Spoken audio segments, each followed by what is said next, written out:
शिवलिंग भगवान शिव और पार्वती माता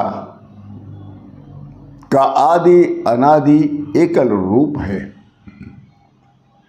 पुरुष और प्रकृति की समानता का प्रतीक भी है।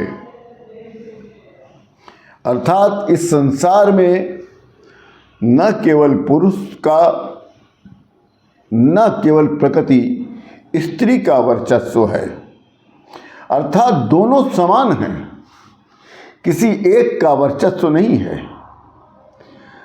हम सब जानते हैं कि सभी भाषाओं में एक ही शब्द के कई अर्थ निकलते हैं। जैसे सूत्र की डोरी, धागा, गणती सूत्र, कोई भाष्य लेखन को भी सूत्र कहा जाता है। जैसे नारदीय सूत्र, ब्रह्म सूत्र आदि। लिंग शब्द से अभिप्राय यहाँ चिन्ह या कोई निशानी या कोई प्रतीक से नहीं है। लिंग का यही अर्थ है कि वैशेषिक शास्त्र में कणाद मुनि ने भी प्रयोग किया था कि ब्रह्मांड में दो ही चीज़ें हैं, ऊर्जा और पदार्थ। हमारा जो शरीर है वो पदार्थ है, अर्थात हम लोगों का शरीर पदार्थ से निर्मित है, और जो हम लोगों की आत्माएं हैं वो ऊर्जा से निर्मित है।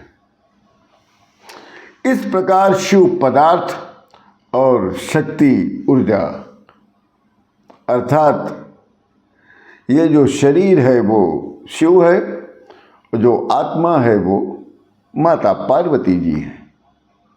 ये दोनों का जब संयोग बनता है तो वो शिवलिंग कहलाता है।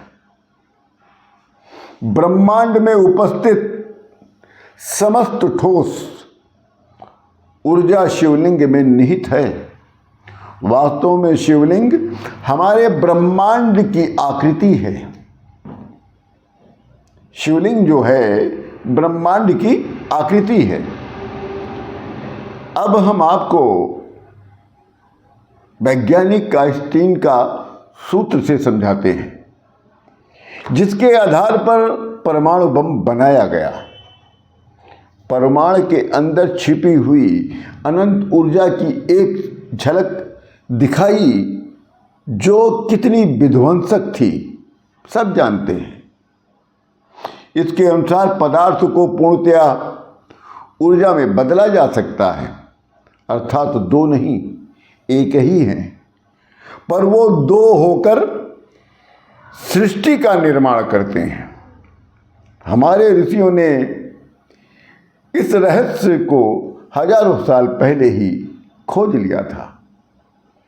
आप अपने दैनिक जीवन में भी ये देख सकते हैं कि जब भी किसी प्रकार पर अकस्मात ऊर्जा का उत्सर्जन होता है तो ऊर्जा का फैलाव अपने मूल स्थान के चारों ओर एक वृत्ताकार पथ में तथा ऊपर और नीचे की ओर अग्रसर होता रहता है।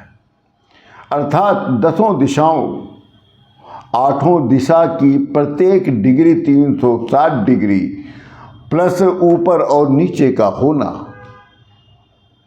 फलस्वरूप एक क्षणिक शिवलिंग आकृति की प्राप्ति होती है।